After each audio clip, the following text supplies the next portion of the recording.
Bien, vamos a pasar ahora al tiempo en que predicamos la palabra de Dios. Quiero que vaya en su Biblia conmigo a la epístola del apóstol Pablo a los Efesios. Estamos estudiando esta carta grandiosa, maravillosa, que nos habla de la bendición de ser un cristiano, lo extraordinario que es ser un miembro de la iglesia de Cristo, en virtud de lo que Dios ha hecho, está haciendo y hará en nosotros por Jesucristo a través del Espíritu Santo. Y tenemos varias semanas solamente en el primer párrafo, la primera oración de hecho de esta carta, que es el capítulo 1, versículos 3 al 14. El hermano Joel lo leyó hace un rato, así que no lo vamos a leer todo de nuevo, solamente quiero leer versículos. Vamos a leer desde el 6 al 10, aunque nos estaremos centrando en los versículos 8 al 10.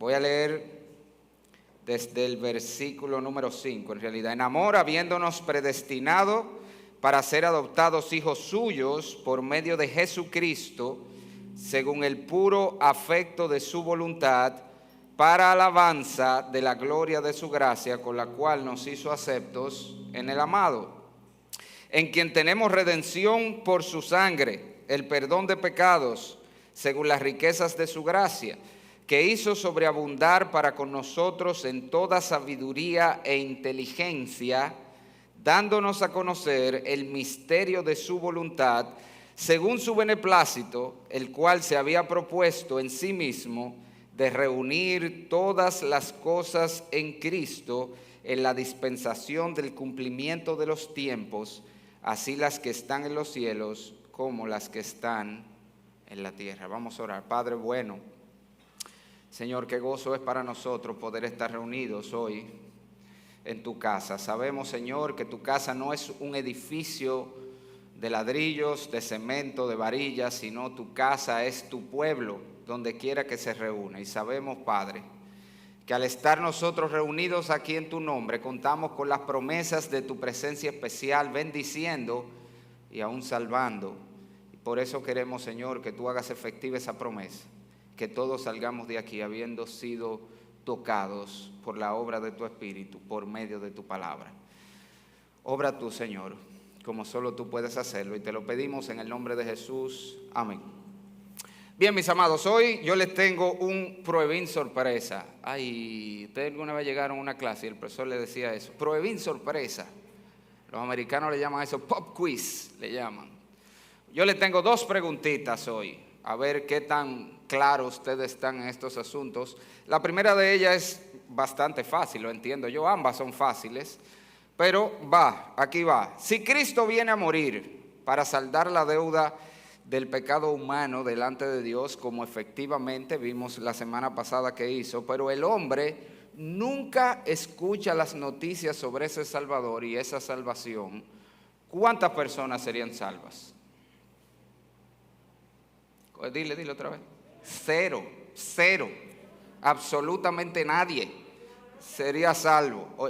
Nadie escucha las noticias, nadie oyó de que vino, el Salvador murió para pagar el pecado. Nadie sería salvo, porque a pesar de que el pago de la salvación ha sido hecho por Cristo en la cruz del Calvario, la palabra de Dios dice claramente que ese pago se hace efectivo en el pecador cuando el pecador oye el mensaje del Evangelio y en respuesta pone su fe en Jesucristo, en arrepentimiento. Pablo lo dice claramente, Romanos capítulo 10, versículos 13 y 14, porque todo aquel que invocare el nombre del Señor será salvo. ¿Cómo pues invocarán a aquel en el cual no han creído? ¿Y cómo creerán en aquel de quien no han oído? ¿Y cómo irán sin haber quien les predique? Hay un orden que Dios ha establecido para la salvación. Ese es el problema con lo que se conoce como el hipercalvinismo. Son estas personas que entienden que como la salvación es una obra soberana de Dios y Dios tiene sus elegidos, pues no hay que hacer mucho énfasis en evangelismo. ¿Por qué matarnos por evangelizar? Si al final los que son salvos ya son elegidos para salvación. Ese fue el problema que tuvo Guillermo Carey, cuando se paró en su congregación, siendo un jovencito, a pedirle a la iglesia que levantaran una misión a la India, a predicarle a los paganos allá. Y la respuesta que recibió de los líderes de su iglesia fue: jovencito, cállese y siéntese. Cuando Dios quiera salvar a los paganos, Él lo va a salvar sin usted y sin nosotros. Pero la verdad es que no es así como funciona esto. Es verdad que Dios es soberano en la salvación y Dios ha predestinado y Dios ha escogido. Sin embargo, Dios no solamente predestina el fin, sino los medios. Y el medio que Dios ha establecido para la salvación de sus escogidos es la predicación. Por eso Pablo dice en 2 Timoteo 2:10, por tanto todo lo soporto, oiga esto, por amor a los escogidos, para que ellos también obtengan la salvación que es en Cristo Jesús con gloria eterna. Ahora va la segunda pregunta. Esta debería ser fácil también, pero puede ser que tenga un poquitito más de dificultad. Imagínese usted que obviamente Cristo vino y murió en la cruz del Calvario, allí pagó el precio del pecado.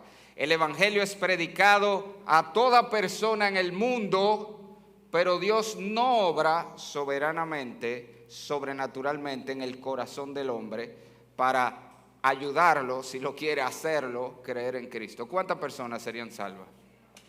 Cero otra vez. Nadie. Absolutamente. La palabra de Dios nos deja ver, y ese es un gran misterio, que la realidad es que el hombre no solamente necesita que le presenten el evangelio, sino que necesita una obra extraordinaria de Dios en su corazón, por el Espíritu también, que lo capacite para entender el evangelio y creer en ese evangelio. Nosotros vemos un ejemplo claro de eso en la conversación que tuvo el Señor con sus discípulos, ya entrando en el final de su ministerio, cuando ya iba a la cruz a morir. De hecho, allí es donde comienza su travesía hacia Jerusalén a morir, donde él le pregunta: ¿quién dicen los hombres que soy?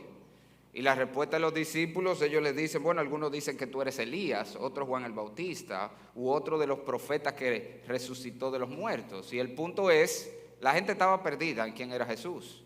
O sea, Jesús había dicho cosas, había hecho milagros que tenían el propósito de mostrar que Él era el Mesías, el Salvador del mundo, aquel que Dios había prometido desde el huerto del Edén cuando el hombre pecó.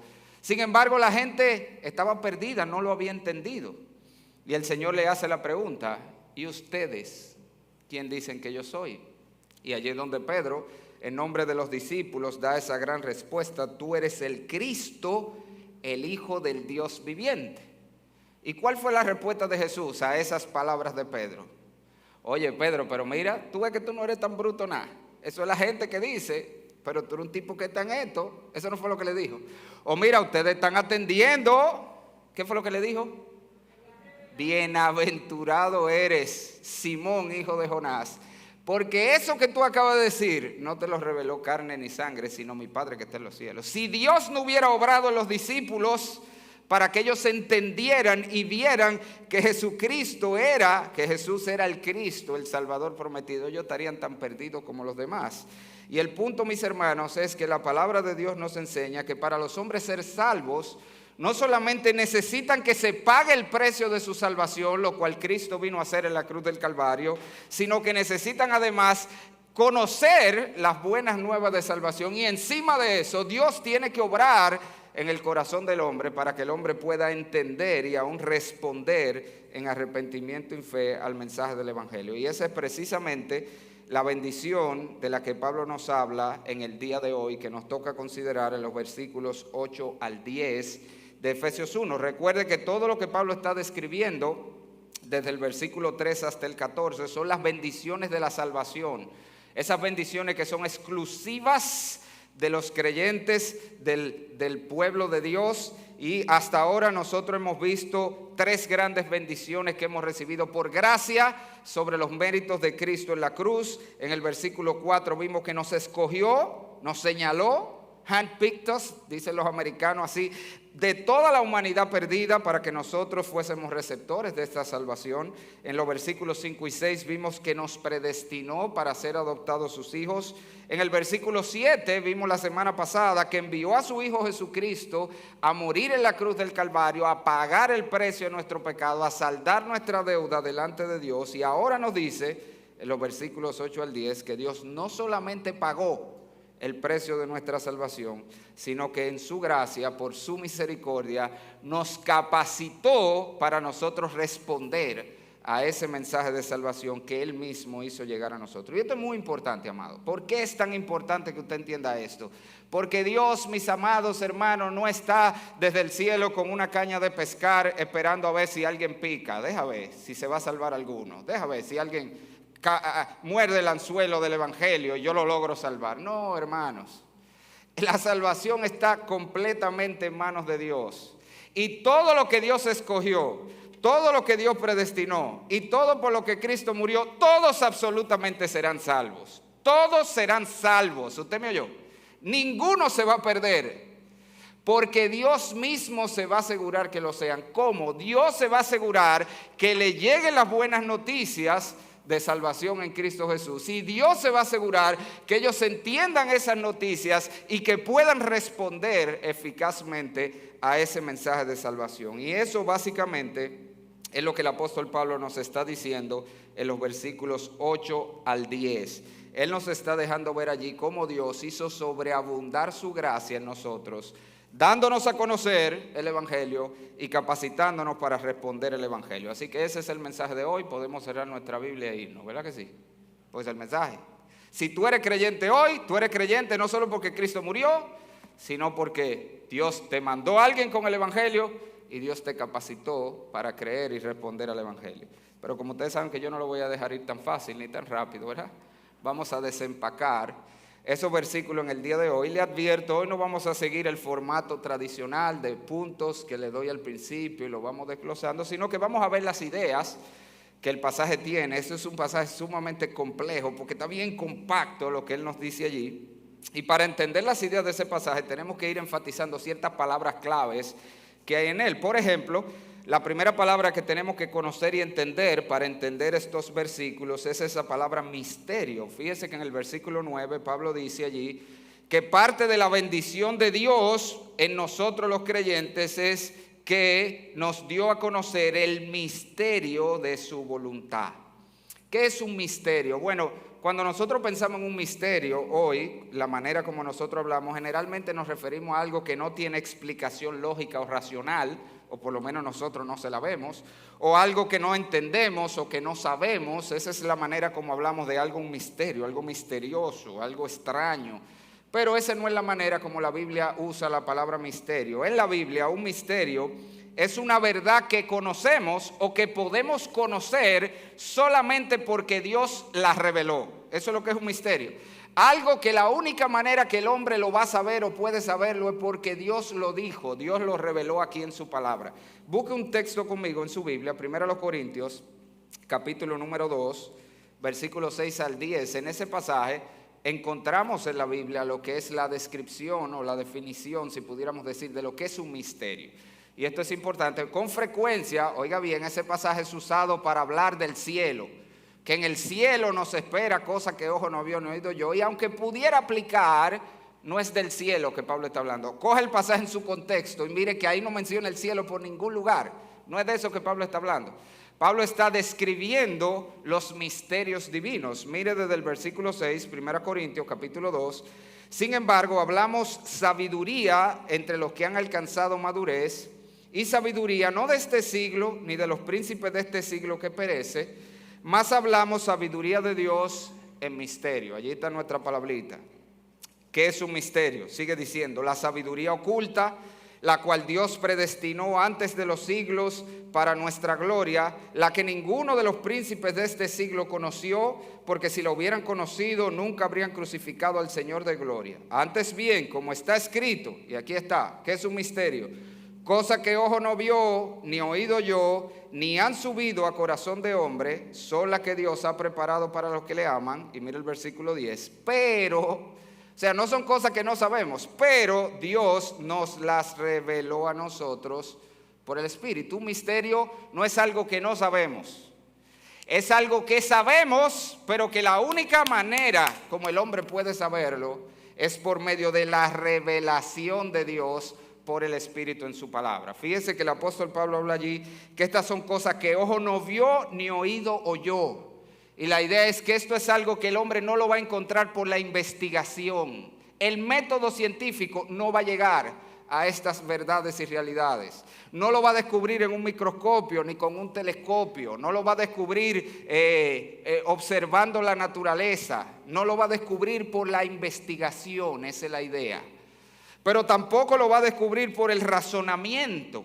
Y aquí sería, si lo primero, la investigación es el área de las ciencias, aquí estaríamos en el área de la filosofía. Ni han subido a corazón del hombre. Esas son dos fuentes de conocimiento del hombre. La ciencia, la investigación y la filosofía, el razonamiento, el análisis. Esos tipos que se suben en una loma ahí arriba a pensar en la inmortalidad del cangrejo, ¿verdad? Y bajan de ahí con ideas profundas.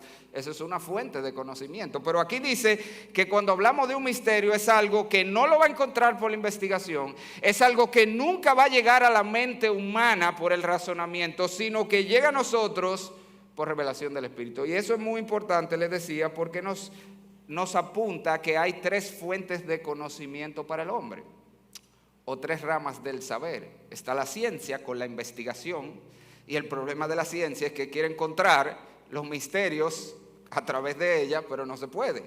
Entonces, la ciencia con la investigación, la filosofía con el razonamiento, pero hay una fuente de conocimiento adicional que es la revelación, que es la que se estudia en la teología. Eso es parte de mi primera clase de teología para los que no han ido a mi peña. Ahí le explicamos esas tres áreas del saber.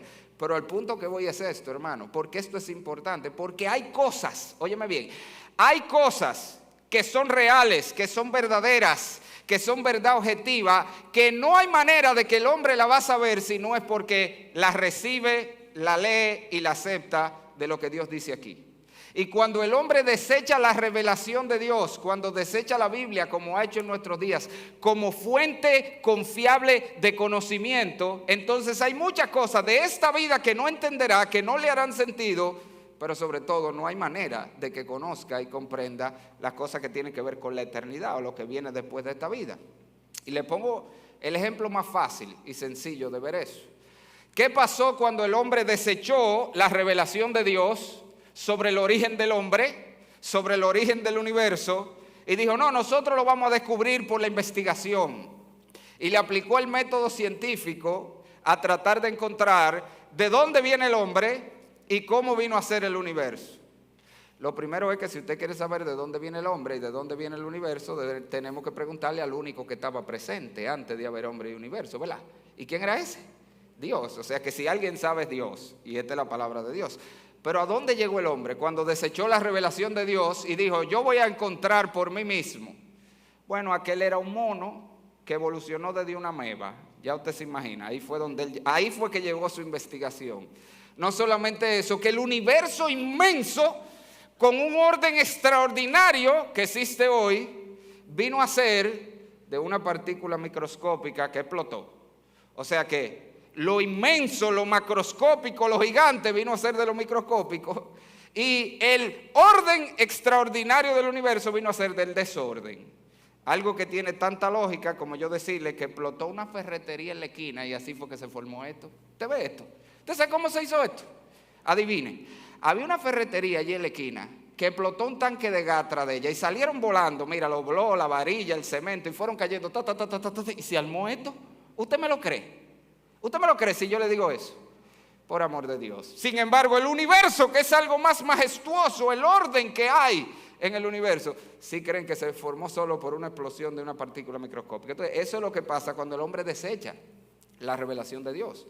Ahora, la palabra de Dios, esa revelación de Dios está llena de misterios, es decir, cosas que la única manera que el hombre puede saberla es porque Dios nos la dijo y están aquí. Si no las recibimos de aquí, no hay manera que la vamos a saber. Sin embargo, hay un misterio especial, hay un misterio que es el centro de toda la Biblia, que es al que Pablo se está refiriendo en este pasaje. Y mire qué interesante, Pablo le llama en ese versículo 9 que Dios nos dio a conocer el misterio de su voluntad. O sea, la voluntad de Dios. Bueno, vamos a hacerlo como pregunta. ¿Alguien alguna vez ha pensado eso? La verdad que la voluntad de Dios es un misterio. ¿Qué será lo que Dios quiere?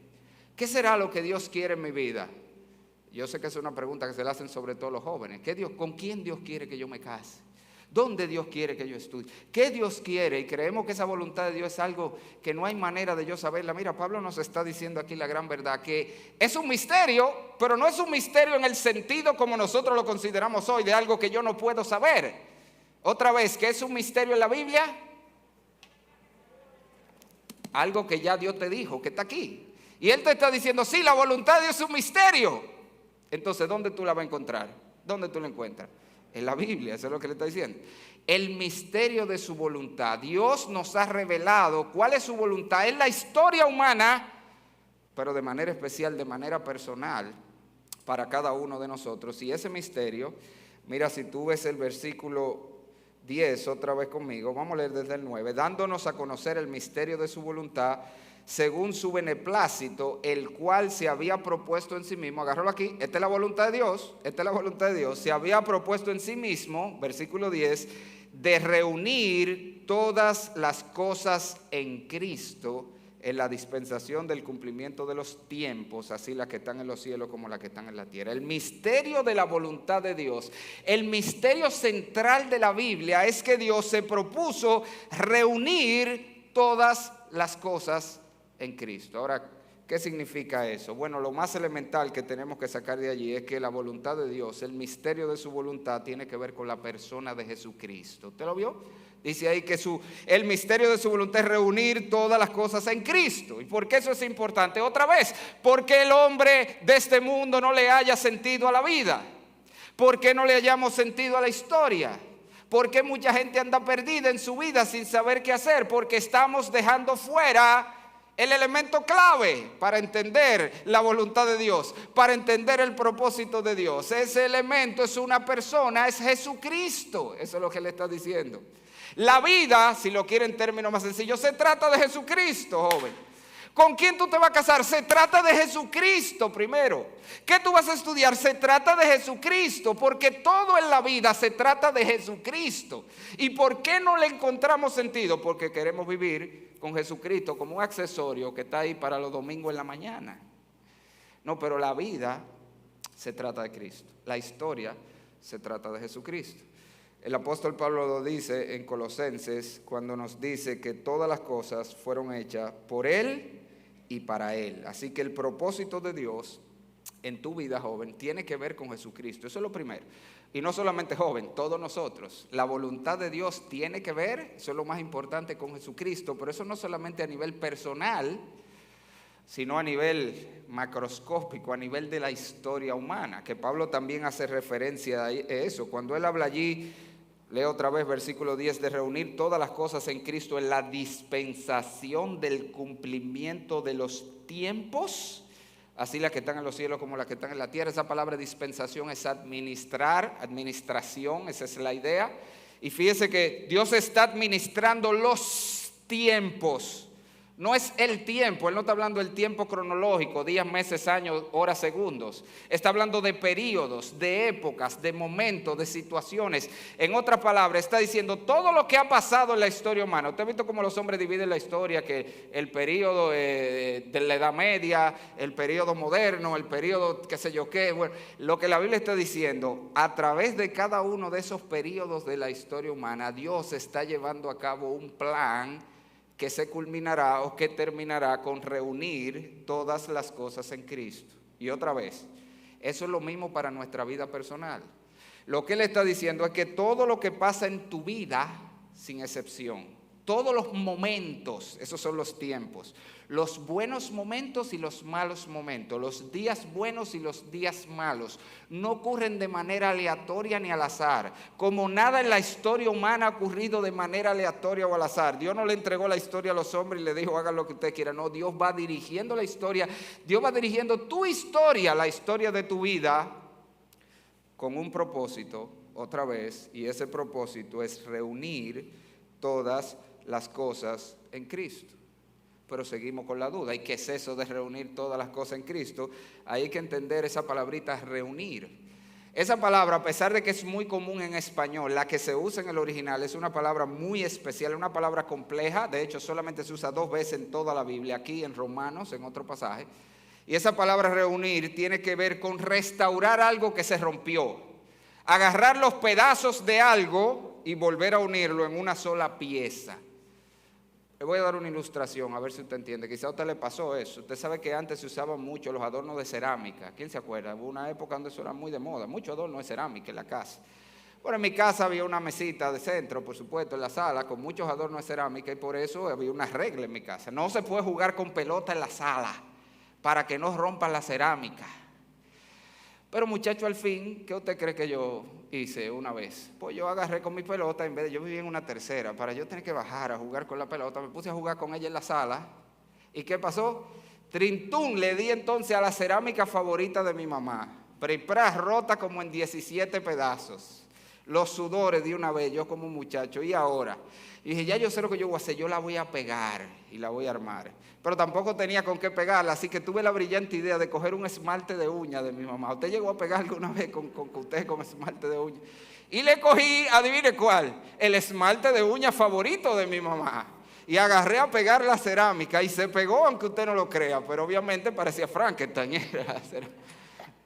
Bueno, para no hacerle la historia larga, cuando mi mamá llegó me dio 2 pelas, una por jugar con la pelota y romper la cerámica y otra por gastarle su esmalte de uña favorito.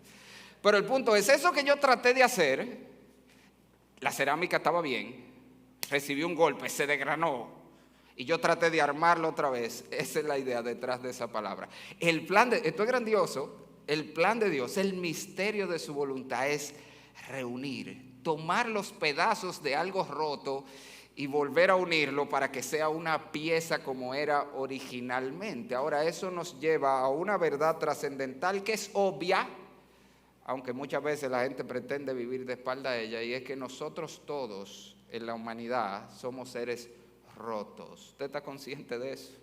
Cuando el pecado entró en el mundo, eso hizo como cuando usted le da una pedra a un vidrio. ¿Usted le ha dado alguna vez una pedra a un espejo? Que se y lo craquea entero. Eso hizo el pecado.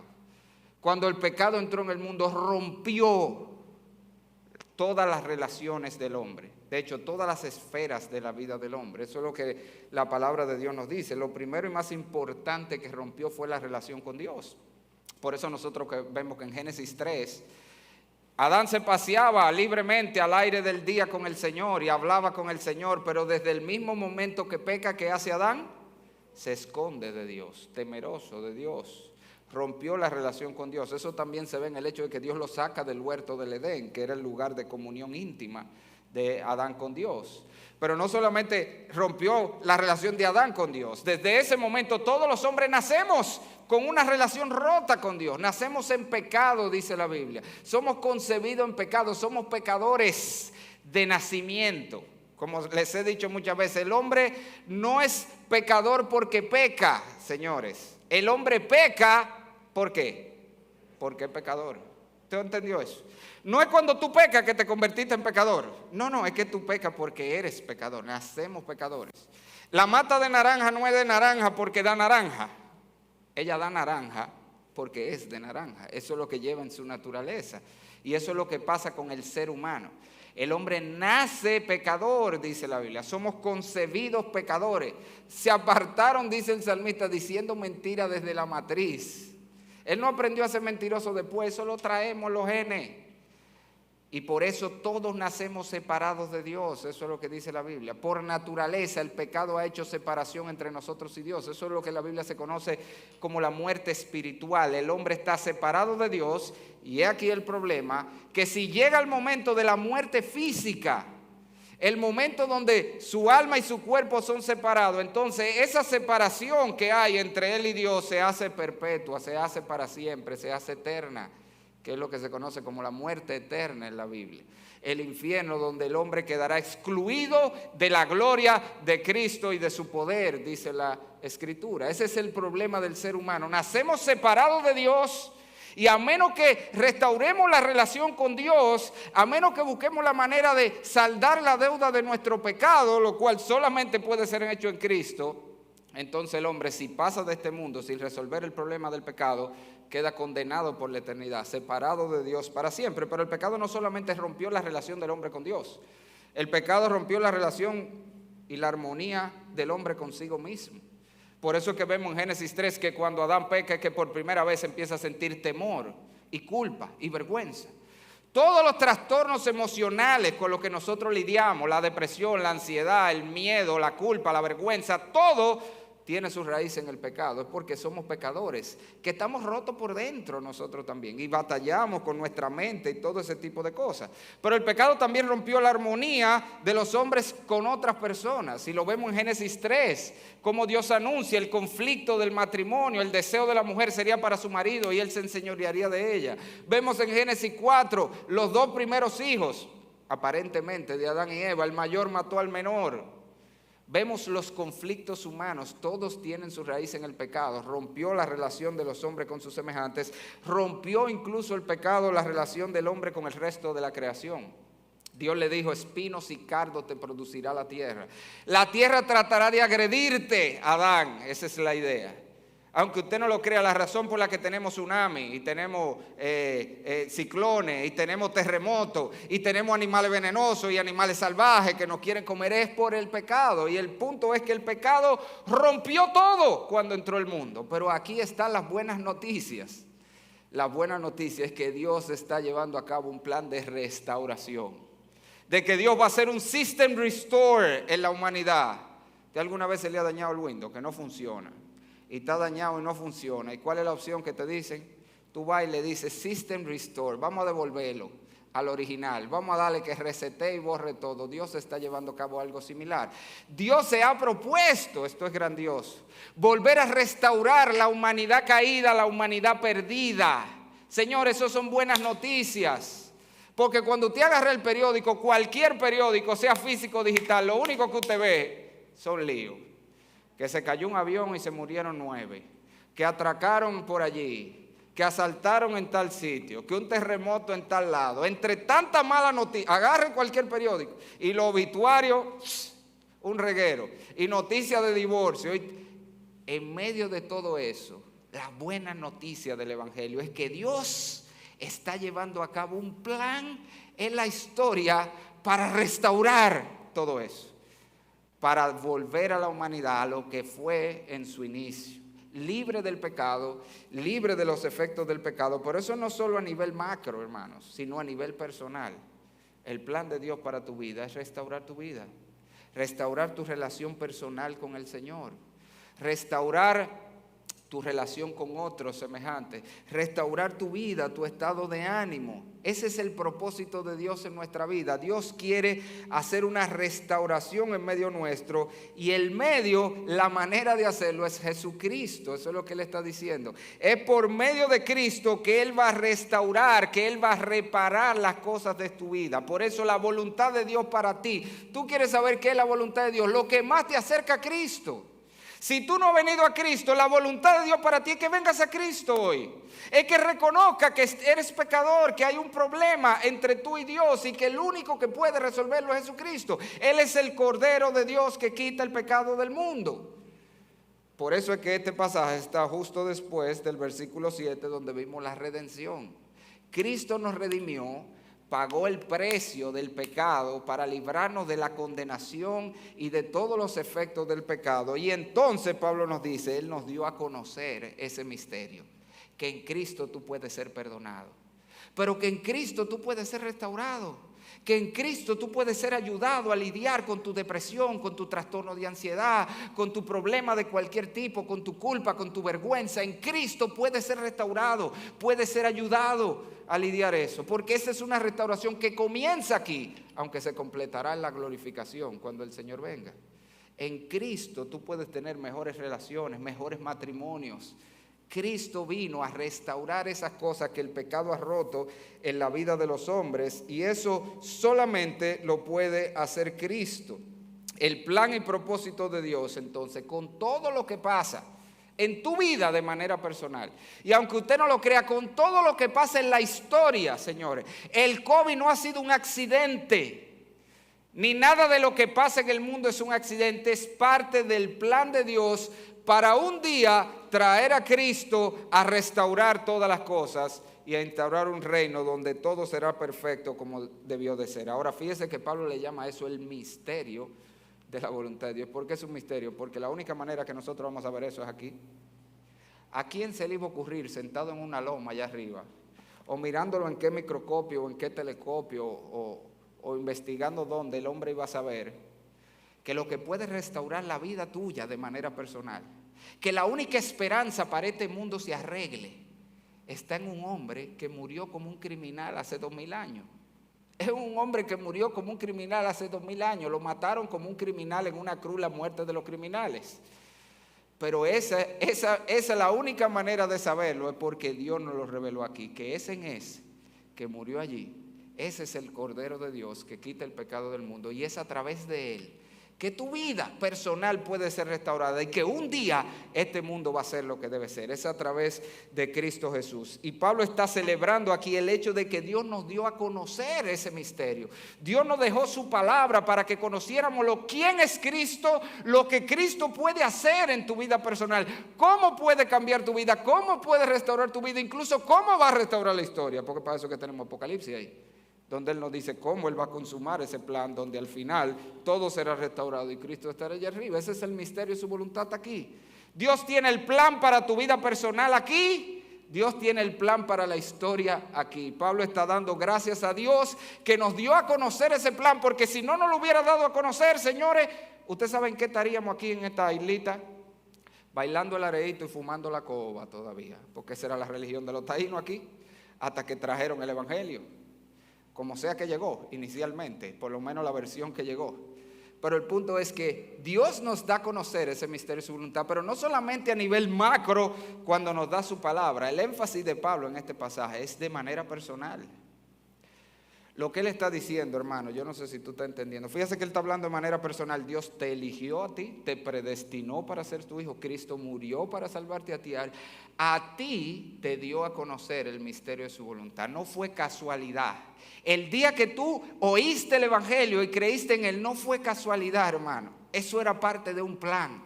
Dios lo estableció así. Dios movió cielos y tierra para que pasara así. De la misma manera que él puso un emperador a tirar un edicto sobre el mundo para que su hijo naciera donde tenía que nacer, el Salvador. Así mismo Dios mueve cielo y tierra para que el evangelio llegue a sus escogidos, hermano. Y yo no sé si tú te has percatado de eso, pero yo pienso en mi propia experiencia de conversión. Las cosas que Dios armó, mire, eso fue una cosa increíble. Todas las cosas que se conjugaron en ese momento específico de mi vida, cómo Dios movió tantas cosas para que yo conociera el evangelio a la edad de 13 años, por primera vez. Nunca me habían predicado. Yo nunca había visto ni una Biblia, yo creo, hasta los 13 años, cuando me predicaron el evangelio. Pero yo veo todas las cosas que Dios movió, incluso personas que Dios la puso en situaciones específicas. Yo me asombro. Es un milagro, la conversión nuestra es un milagro en todos los sentidos. Hasta que te llegara el evangelio es una manera asombrosa, es parte de un plan asombroso de Dios. Y lo mismo pasa con cualquiera que puede estar aquí que nos visita. Oye, no es casualidad que tú llegaste aquí hoy. Sí, yo sé que fulano me invitó y él tiene tanto insistiéndome. Y ya yo, para quitármelo de encima, si usted supiera la gente que está aquí sentada, que fue así que llegaron. Ya, para quitármelo de encima. Déjame ir porque me vive invitando para su iglesia. Ya para que no me invite más, voy ahí. Pregúntele a Luis Valdera cómo fue que él se fue así. El jefe ahí con un ataque. Y así hay muchos que yo conozco. Pero un día, Luis Valdera, que le haga la historia, el jefe le dijo, porque él tenía unos juegos, era de softball. Tú hoy no tienes softball. Tú este domingo no tienes softball porque esa liga no va a funcionar. Vamos este domingo. Y él dice, vamos a quitarme a este hombre de arriba. Vamos ahí. Y ese día vino a Cristo.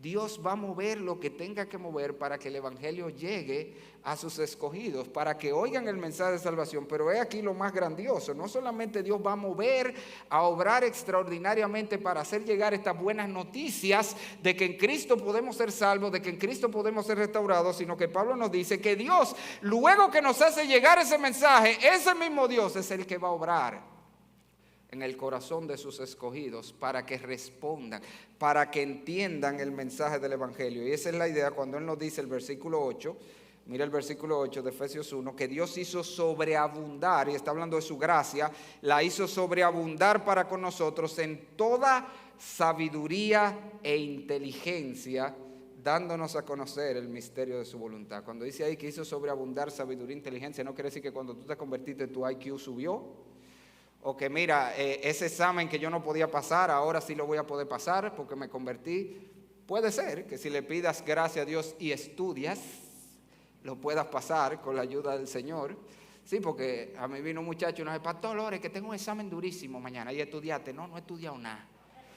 Y entonces, ¿qué es lo que tú quieres que yo ore? Pues yo puedo orar que Dios te ayude a recordar lo que estudiaste, pero te lo va a dar por revelación, ¿verdad? Desde el Espíritu Santo te va a soplar la respuesta. Si no, no, pero el punto es que cuando él habla allí de sabiduría e inteligencia, está hablando precisamente de esas operaciones del Espíritu que nos capacitan para entender el Evangelio y responder. ¿Usted está consciente que el hombre natural no entiende el Evangelio? No importa lo sencillo, lo fácil que es. De hecho, Pablo lo dice en 1 Corintios 2:14. Recuerda que en 1 Corintios 2 fue que veníamos hablando del misterio, los misterios divinos, esa cosa que ojo no vio ni oído yo, pero que Dios nos reveló. Y en ese mismo contexto de eso que está hablando, dice él, pero el hombre natural no percibe las cosas que son del Espíritu de Dios, porque para él son locura, y agarre esto, y no las puede entender, porque se han de discernir espiritualmente.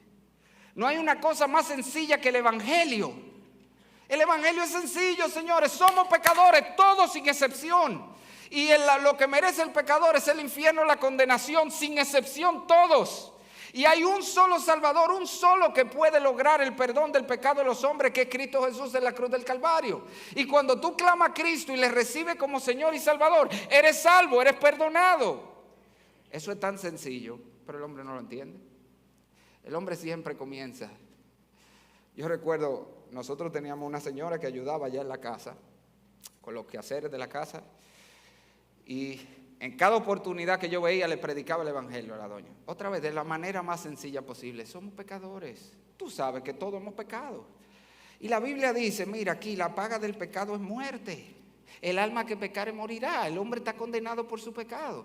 Y hay un solo Salvador, un solo mediador entre Dios y... Sencillo. Y después, pero siempre la misma respuesta me daba la señora. Siempre. Su respuesta era, bueno, pero es que yo creo que si uno no anda en la calle haciendo lo malo, ni adulteriando, porque así era que decía, ni adulteriando, pues uno está bien. Y yo, es que no es así, porque es que no es como tú creas. Y siempre me decía lo mismo, es que si uno no anda en la calle haciendo lo malo, ni adulteriando. Ahora, usted se quiera sorprender, la doña vivía con un hombre casado. ¿Usted sabía eso? Pero oiga esto, porque ahí es donde está lo nublada que está el entendimiento del hombre. En su mente, ella no estaba adulteriando, pues ella nada más lo tenía él. Él es el que estaba adulteriando, tú ves. Porque él tenía a su mujer y a ella. Pero ella era fiel al marido ajeno, usted ve. Así de nublado es el entendimiento del hombre, no se ve. No ve su condición de pecador perdido, condenado. No ve la gloria del Salvador, aún viéndose pecador. No ve que Cristo es el único que puede salvarlo, que no hay más. Dice el apóstol Pablo en 2 Corintios 4:4, en los cuales el Dios de este siglo cegó el entendimiento de los incrédulos, para que no les resplandezca la luz del evangelio de la gloria de Cristo, el cual es la imagen de Dios. Y la idea es, no es solamente que Él es ciego de por sí, que es miope, ve muy poco para ver su condición, su necesidad. Es que aparte de eso le pusieron una venda delante. Y por eso cuando se le predica a Cristo, lo mejor del mundo, señores, yo te estoy diciendo, en Cristo tú puedes ser restaurado. En Cristo tú puedes tener una comunión íntima con Dios. En Cristo tú puedes ser perdonado. En Cristo tú puedes ser sanado en tu corazón. En Cristo tú puedes lidiar con esas situaciones que te abruman. En Cristo tú tienes esperanza de que nunca más vas a ver lo que es hipertensión y diabetes. Señores, yo le estoy diciendo una cosa grandiosa y la gente dice que, sí, yo lo voy a aceptar después. No ve la gloria de lo que es glorioso que se le está presentando delante. Están cegados. Su entendimiento está entenebrecido solamente cuando Dios soberanamente. De hecho, ese pasaje de 2 Corintios lo dice. Dios es, oiga, porque Dios que mandó que de las tinieblas resplandeciese la luz, es el que resplandeció en nuestros corazones para iluminación del conocimiento de la gloria de Dios en la faz de Jesucristo. ¿Tú sabes cuándo ese pecador se ve el pecador perdido que es? Tú sabes cuándo ese pecador ve que Cristo es de verdad lo mejor, lo que él necesita, lo que su alma siempre ha anhelado. Solamente cuando Dios dice, como dijo en Génesis 1, hágase la luz. Ese es el milagro que dice ahí. Dios que hizo resplandecer la luz en la tiniebla, está hablando de Génesis 1. El mismo milagro de creación hay que hacerlo en el corazón del hombre. Y Dios lo hace en el corazón de todos aquellos que Él va a salvar. Mire primero de Juan 5:20. Oiga esto, lo que dice Juan. Primero de Juan 5:20. Pero sabemos que el Hijo de Dios ha venido y nos ha dado entendimiento. Ese es Dios. Y Dios nos ha dado entendimiento. ¿Quién nos dio entendimiento para conocer al que es verdadero? Dios. Y estamos en el verdadero, en su Hijo Jesucristo. Por eso sabemos que es de Dios el Padre que está hablando. Este es el verdadero Dios y la verdadera vida eterna. ¿Qué es lo que está diciendo Juan? ¿Cómo llega una gente al convencimiento de que solo Cristo es el verdadero Salvador de los hombres? Es una obra de Dios. Hermano, tú eres salvo hoy, porque Dios no solamente movió cielo y tierra para que te llevaran el Evangelio, sino mira, Dios hizo así, te hizo una trepanación como la que hacían antes, le hacían un hoyo en el cerebro a la gente y con un embudo te metió el Evangelio para que entendieras y lo comprendieras. Si Dios no hace esa obra de dar entendimiento al hombre, el Evangelio no pasa por arriba, como le pasa a la mayoría de gente. Pero Dios no solamente nos capacita para entenderlo, sino que nos capacita para responder. Y esa es la idea de cuando habla de la sabiduría. La inteligencia tiene que ver con la capacidad de entender el mensaje de la palabra de Dios. Eso es lo que es inteligencia en todos los contextos. ¿Qué es una persona inteligente? Una persona capaz de manejar y de comprender conocimientos profundos. Eso es lo que una persona inteligente. El que tú le pones una ecuación ahí rarísima y él la entiende y sabe cómo se hace. Es una persona inteligente. En el sentido espiritual es igual. La inteligencia que Dios nos da es esa capacidad divina para ver con claridad lo que Él nos está diciendo aquí. Pero eso no es suficiente porque tú puedes verlo.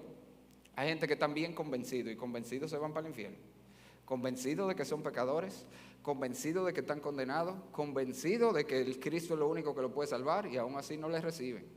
Porque hay una obra adicional que Dios tiene que hacer. Y a eso se refiere con la sabiduría. Esa obra donde Dios te capacita. Rompe ese corazón duro, dice la Biblia, y lo convierte en un corazón de carne que desea, que anhela esa salvación. Y es así como el hombre viene a Cristo. Pablo dice en Romanos 8, 7 al 8, por cuanto los designios de la carne son enemistad contra Dios, porque no se sujetan, no se sujetan a la ley de Dios, ni tampoco pueden. Y los que viven según la carne no pueden agradar a Dios. Se está diciendo, el hombre natural no puede responder a la palabra. Él no quiere, ojo, él no quiere. Porque no es un asunto de que, ay, el pobre, que él no puede. No, él no quiere. Por eso empieza por ahí. Él no quiere. Pero aunque quisiera, no puede. Este es un hombre que está muerto espiritualmente. Dios tiene que no solamente abrirnos el entendimiento, sino capacitarnos, darnos la capacidad en nuestro corazón para poder responder a ese llamamiento. Y por eso dice la Biblia, por ejemplo, en Filipenses 1:29, porque a vosotros os es concedido a causa de Cristo, no solo que creáis en Él, sino que padezcáis por Él. Hechos 14:27, y habiendo llegado y reunido a la iglesia, refirieron cuán grandes cosas había hecho Dios con ellos y cómo había abierto la puerta de la fe a los gentiles. Dios tiene que abrir el entendimiento y capacitar ese corazón para responder. Así que, hermano, ¿tú sabes la razón por la que tú creíste un día y eres salvo? Sí, porque tú eres muy inteligente. No, Dios te hizo inteligente. Dios movió cielo y tierra para llevarte el Evangelio. Y en ese momento, el día que Él había destinado para salvarte, en ese momento te quitó la venda, te abrió los ojos. Tú te viste como un pecador perdido. Viste a Cristo como ese glorioso Salvador, como lo que tu alma anhela y necesita, y viniste a Él. Pero todo fue una obra de Dios. Y por eso que Pablo está aquí alabando a Dios en este pasaje. Hermano, nuestra salvación es completamente una obra de Dios, completamente una obra de Dios. Eso no quiere decir que nosotros no tenemos una parte, lo vamos a ver más abajo, cuando lleguemos al versículo 13, donde él dice, ustedes oyeron la palabra y ustedes creyeron en Él. Dios no cree por nadie, somos nosotros que creemos. Pero siempre nuestro actuar sigue al de Dios, o la obra de Dios precede la nuestra. La salvación es una obra de Dios en nosotros, y por eso nosotros nos gozamos. Mire, gente que esto le preocupa. Ah, ¿cómo así entonces, hermano? Pero es un motivo de gozo, porque tú sabes que tú le puedes orar a Dios por esos familiares tuyos que rechazan el evangelio. Señor, ábrele el entendimiento. Porque si dependiera de ellos, ahí hay problema. Pero depende de Dios. Así que tú le puedes orar por tus hijos, por tus nietos, por tus familiares en la carne y decirle, Señor, como tú un día lo hiciste conmigo, ábrele los ojos. Que le caigan las escamas como le cayeron a Pablo y puedan ver la gloria de Cristo. Hazlo, Señor. Pero mi amigo, eso también aplica a ti. Tú dices, mire, yo estoy sentado aquí, usted está diciendo todo esto y esto no me hace sentido. Dile a Dios. Dile, Señor, ábreme los ojos. Si esto es verdad, todo eso que ese hombre ha dicho ahí, déjame verlo. Ábreme los ojos a mí también. Porque si tú le pides a Dios, Él lo va a hacer. El Señor dice que el que busca halla y el que pide recibe. Y está hablando precisamente de la operación del Espíritu allí. Dios le dará el Espíritu a los que lo piden. Eso es lo que yo le digo a la gente que está esperando siempre. No, yo estoy esperando que Dios me llame. Yo por teléfono, que le mandaste el número por lo menos. No, llámalo tú. Dile tú, Señor, sálvame, Señor. Ábreme los ojos, Señor, haz algo en mí como tú lo hiciste en esta gente. Pídele tú, porque si tú le pides, Él lo va a hacer. Es una obra de Dios, pero Él no rechaza al que se la pide que la haga en Él. Hermanos, quiero concluir solo con este versículo, Colosenses 1:9, una aplicación para todos nosotros. Y hemos hablado de esa obra de Dios al darnos el conocimiento, la información, pero también la inteligencia, la capacidad de entenderlo y la sabiduría, la capacidad de ponerlo en práctica, de hacerlo. Pero eso no solamente ocurre en la salvación, eso ocurre en la salvación y sin eso nadie es salvo, pero eso ocurre a lo largo de toda nuestra vida cristiana. Mire lo que Pablo dice aquí. Por lo cual también nosotros, desde el día que lo oímos, no cesamos de orar por vosotros, estoy Colosenses 1:9, y de pedir que seáis llenos, agarra aquí, del conocimiento de su voluntad. Aquí está otra vez. Te dije que hay una voluntad principal, Cristo, ¿verdad? Llevarte a Cristo, ser restaurado en Cristo, pero dentro de ese folder de Windows hay muchos archivos. Hay muchas maneras como Dios quiere acercarte a Cristo, hay muchas formas. Y Él dice allí, pídele que sea, Él te está pidiendo que sean llenos del conocimiento de su voluntad, agarra aquí, en toda sabiduría e inteligencia espiritual. ¿Para qué ahora? Ya no para salvación. Para que andéis como es digno del Señor, agradándole en todo, llevando fruto en toda buena obra y creciendo en el conocimiento del Señor. Mire qué interesante. El Señor está diciendo que si tú quieres saber su voluntad para tu matrimonio, pídele. Búscala aquí. Pídele que te la muestre. Pídele que te dé la inteligencia. Pídele que te dé la sabiduría de cómo llevarla a la práctica y Él te la va a dar. Él te va a ayudar a poder ser un mejor esposo, una mejor esposa. ¿Cómo Cristo puede mejorar tu matrimonio? Está aquí, eso es lo que le está diciendo, está aquí. ¿Cómo Cristo puede mejorar tu vida personal? Está aquí, ya está aquí. No es solamente cómo venimos a salvación, cómo Cristo puede hacer todo eso que necesitamos, está aquí.